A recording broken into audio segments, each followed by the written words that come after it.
Do you want to have better, deeper sleep that leaves you waking refreshed? How many of us could use maybe not more time sleeping, but just deeper, better sleep? We got a really great hack for you. This is actually based on a new study that was recently conducted. It was a seminal study on the science of it's not breathing, it's not cushy pillows, it's not leaving the window open, it's gratitude. Yes, a brand new study came out. It was just published in Psychology Today, how gratitude has a powerful impact on sleep. In fact, in the study that they did, they found that people that practice nightly gratitude, they actually had deeper sleep, better sleep, and they woke up more refreshed and overall had more positive thoughts throughout the day.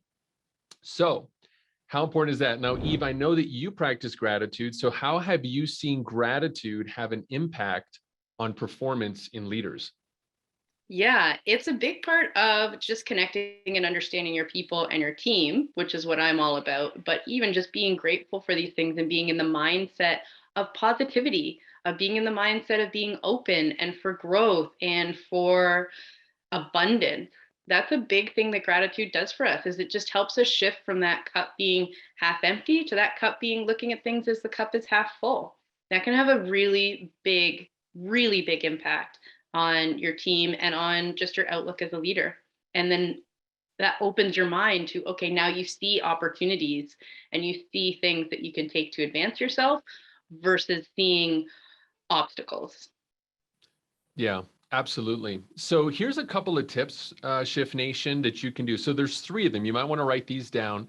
If you want to have better sleep, deeper sleep, and actually be more refreshed, there's three things to do. All right. Number one is every evening, write down 3 to 5 things from that day for which you're thankful. 3 to 5 things from that day for which you're thankful. To make it fun and handy, you could also consider downloading a gratitude journal app to your phone. One that works really well is, in a fit of creativity, I'm sure they came up with this name. It's called Gratitude. And you can find it on the App Store or the Google Play as well. It's called Gratitude is the app, Gratitude, and then Journal app is what it is. And it'll send you prompts, and you can simply write if you like to live on your phone, you could do that. I'm personally a huge fan of old school, paper. I actually, before I jumped on here, I wrote down, I don't know if you guys can see that here, but I wrote down 8 things that I was grateful for.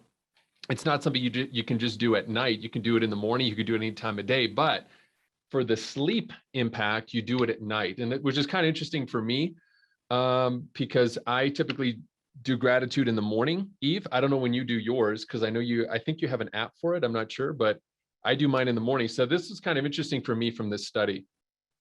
Mm-hmm.